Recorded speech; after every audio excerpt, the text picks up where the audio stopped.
नमस्कार दोस्तों, मैं प्रिंस सैनी आपका स्वागत करता हूं हमारे चैनल लर्न एंड ग्रो में। आज हम बात करेंगे जो BS1 इंजन है या BS6 इंजन है, ये हैं क्या, इनको डीपली समझने की कोशिश करेंगे। अगर इसकी बात करें, BS का क्या मतलब होता है? इसका मतलब होता है भारत स्टेज। इसके आगे अगर इसकी फुल फॉर्म की बात करें तो ये फुल फॉर्म होती है हमारे पास BSES, यानी कि भारत स्टेज एमिशन स्टैंडर्ड्स। अब यहाँ पर ये भारत स्टेज एमिशन स्टैंडर्ड का क्या मतलब है कि जो भारत के अंदर हम स्टैंडर्ड्स को इस्तेमाल कर रहे हैं एमिशन के लिए। अब ये एमिशन क्या है, तो इसके लिए हम समझते हैं इंटरनल कंबशन इंजन को। यहाँ पर हम एक फिगर देख लेते हैं। यहाँ पर हमने एक फिगर बनाई है इंटरनल कंबशन इंजन की। यहाँ पर देखिए ये सिलेंडर है। अगर हम इसको लिखें यहाँ पर, ये हो गया हमारे पास सिलेंडर और इसके अंदर ये हो गया हमारे पास पिस्टन। हमें पता है जो इंटरनल कंबशन इंजन है उनके अंदर एक सिलेंडर और एक पिस्टन होता है, अगर एग्जांपल से इसकी वर्किंग को समझें। और यहाँ पर ये जो वाल्व है, दो वाल्व होते हैं, इनलेट वाल्व हो गया और एग्जॉस्ट वाल्व हो गया, सिंपल सी वर्किंग की बात करें। और बीच में यहाँ पर होता है स्पार्क प्लग।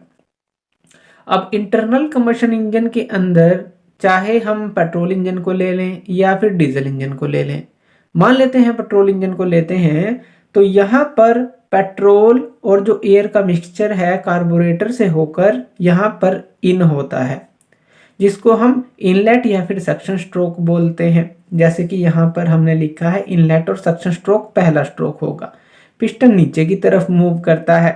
उसके बाद फिर पिस्टन नीचे से ऊपर की तरफ जाता है, ये तो पहला स्ट्रोक हो गया। ये दूसरा स्ट्रोक हो गया, 4 स्ट्रोक इंजन की केस की बात कर रहे हैं। तो दूसरे स्ट्रोक में कंप्रेशन होगा और कंप्रेशन के एंड में ही यहाँ पर एक स्पार्क क्रिएट होगा, जिससे कि ये जो पूरा फ्यूल मिक्सचर था ये बर्न होना स्टार्ट हो जाएगा।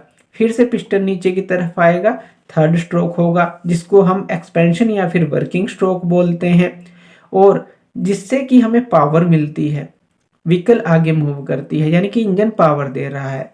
और फिर से जो है फोर्थ स्ट्रोक होता है, जहां पर ये सारी गैसेस जलेंगी और इस एग्जॉस्ट वाल्व के ओपन होने से वो बाहर चली जाएंगी। अब ये जो एग्जॉस्ट है, यहाँ पर इसी की बात हम कर रहे हैं। एग्जॉस्ट यानी कि हमने क्या किया, बाहर जो है एनवायरनमेंट के अंदर एमिशन किया गैसेस का, गैसेस यहाँ से बाहर निकली। अब यहाँ पर ये जो जली हुई गैसेस होती हैं, या कहें कि जो ये फ्यूल बर्न हुआ तो उसके बाद जो कुछ बचा, यानी कि जो गैस की फॉर्म में बचा, वो बाहर जाएगी, एनवायरनमेंट के पास जाएगी, एटमॉस्फेयर में जाएगी। तो इनके अंदर कार्बन मोनोऑक्साइड, अगर हम बात करें कार्बन मोनोऑक्साइड, इसी तरह से नाइट्रोजन ऑक्साइड्स या फिर इस तरह के पोल्यूटेंट्स होते हैं जो कि एनवायरनमेंट को दूषित करते हैं, या कहें कि एयर को पोल्यूट करते हैं। इसी के लिए कुछ स्टैंडर्ड अपनाए गए, और ये जो स्टैंडर्ड थे इन्हीं चीजों को कम करने के लिए अपनाए गए कि ये जो जली हुई गैसेस हैं, यानी कि फ्यूल के बर्न होने के बाद जो एग्जॉस्ट है, अब उनके अंदर इस तरह की कोई भी चीज ना हो जो एयर को पोल्यूट करे। तो इसी से बचने के लिए कुछ स्टैंडर्ड बनाए गए, जिसको हम BS1 से लेकर अब तक जो है BS6 जो है उसके बीच में डिवाइड करते हैं। सबसे पहले अगर बात करें, इसकी फुल फॉर्म आपको याद रखनी है, भारत स्टेज एमिशन जो स्टैंडर्ड्स हैं। अब यहाँ पर सबसे पहले अगर BS1 की बात करें, तो BS1 जो स्टैंडर्ड था वो हम BS1 ना कहकर उसको इंडिया 2000 बोलते हैं। यानी कि सबसे पहले उसको ये जो नाम दिया गया था, BS1 नाम नहीं था, इंडिया 2000 उसको नाम दिया गया था।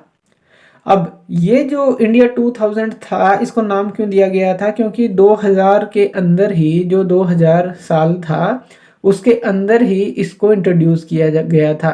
इसको आप कह सकते हैं कि ये फर्स्ट एमिशन स्टैंडर्ड था जो 2000 के अंदर गवर्नमेंट के द्वारा लागू किया गया था। और ये काफ़ी एक कह सकते हैं कि सिंपल सा एक स्टैंडर्ड था, यानी कि बहुत ही कम रिस्ट्रिक्शन आप कह सकते हैं इसके अंदर थे।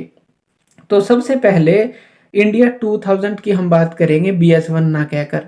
फिर उसके बाद BS2 आया लगभग 5 साल के बाद 2005 में, जिसके जो रूल्स हैं कुछ और स्ट्रिक्ट किए गए, यानी कि ये जो पोल्यूटेंट्स हैं इनके लिए जो है और रूल रिस्ट्रिक्ट किए गए कि इनको और कम किया जाए, यानी कि इंजन की एफिशिएंसी के साथ साथ इस चीज के ऊपर ध्यान दिया जाए कि वो कम से कम पोल्यूटेंट को बाहर रिलीज करे।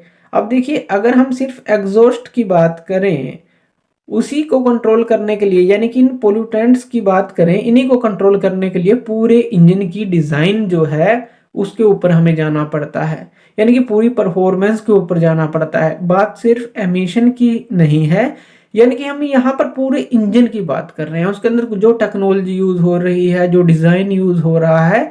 तो मतलब क्या है कि पूरा डीप की बात हो रही है। सिर्फ एमिशन पोल्यूटेंट को, जो पोल्यूटेंट्स हैं उनको कंट्रोल करेंगे कैसे? अगर इंजन का डिजाइन अच्छा होगा, उसकी परफॉर्मेंस अच्छी होगी, उसकी जो एफिशिएंसी अच्छी होगी और जो उसके अंदर फ्यूल है वो अच्छी तरह से बर्न होगा, इन सब चीजों का ध्यान रखना पड़ेगा। तो बात ये कहने का मतलब है कि परफॉर्मेंस या कहें कि इंजन के ऊपर पूरा ध्यान जो है यहाँ पर देना पड़ा कंपनियों को। उसके बाद लगभग 5 साल बाद BS3 को इंट्रोड्यूस किया गया, जो और टाइटर रूल के साथ आया और ज़्यादा रिस्ट्रिक्शन के साथ आया। जो एमिशन लिमिट्स हैं उसकी और जो है अच्छी तरह से लागू कर दी गई कि बहुत ही कम जो है एमिशन इस तरह के पोल्यूटेंट्स का होना चाहिए। उसके बाद BS4 आया, लगभग जो 17 तक अगर हम कहें कि BS1 से लेकर या कहें कि BS2 से लेकर, जैसे 2005 से 2017 के बीच की बात करें, तो ये जो सारे जो हैं लागू किए गए और रिस्ट्रिक्शन बढ़ाई गई। लेकिन BS4 के बाद क्या हुआ, जैसे जैसे जनसंख्या भी इंक्रीज हो रही है, व्हीकल भी इंक्रीज हो रहे हैं, एयर की क्वालिटी पर भी ध्यान देना पड़ रहा है, तो BS5 को यहाँ पर गवर्नमेंट के द्वारा नेग्लेक्ट कर दिया गया। यानी कि BS5 स्टैंडर्ड लाना तो था, लेकिन जिस हिसाब से एयर की क्वालिटी खराब होती जा रही है, जनसंख्या भी बहुत ज़्यादा बढ़ गई है, इन चीज़ों का प्रभाव पड़ रहा है एयर की क्वालिटी के ऊपर, तो BS5 ना लाकर सीधा जो है BS6 को लागू किया गया। यानी कि बहुत ही रिस्ट्रिक्ट कर दिए गए एकदम से रूल जो हैं। लगभग 2020 तक BS6 को लागू करने का निर्णय लिया गया और यहाँ पर बहुत ही ज़्यादा रिस्ट्रिक्शन बढ़ा दी गई कि यानी कि जो एयर की क्वालिटी पे है, एटमॉस्फेयर पे बात कर लें, एनवायरनमेंट के ऊपर बात कर लें, उसके ऊपर बहुत ज़्यादा ध्यान जो है दिया गया एकदम से कि व्हीकल्स के कारण इस तरह के जो पोल्यूटेंट्स जो रिलीज हो रहे हैं वो ना हो और एयर क्वालिटी के अंदर सुधार आए। तो कहने का मतलब क्या है, बस BS1 से लेकर BS6 तक ये स्टैंडर्ड है और यहाँ पर BS5 को जो है नहीं लिया गया। BS4 के बाद सीधा जो है BS6 के पास हमें आना पड़ा, क्योंकि हमें जो ग्लोबल नॉर्म्स हैं उनके साथ मैच करना था, तो एकदम से काफ़ी रूल स्ट्रिक्ट करने पड़े। तो ये थे BS1 से लेकर BS6 जो इंजन की बात करते हैं कि वो होते क्या हैं, इनका क्या मतलब था। तो ये जो है इस तरह से इनको हम समझ सकते हैं। तो थैंक यू वीडियो देखने के लिए, और इसी तरह की वीडियोस के लिए आप हमारे चैनल लर्न एंड ग्रो पे हमें सब्सक्राइब कर सकते हैं। धन्यवाद।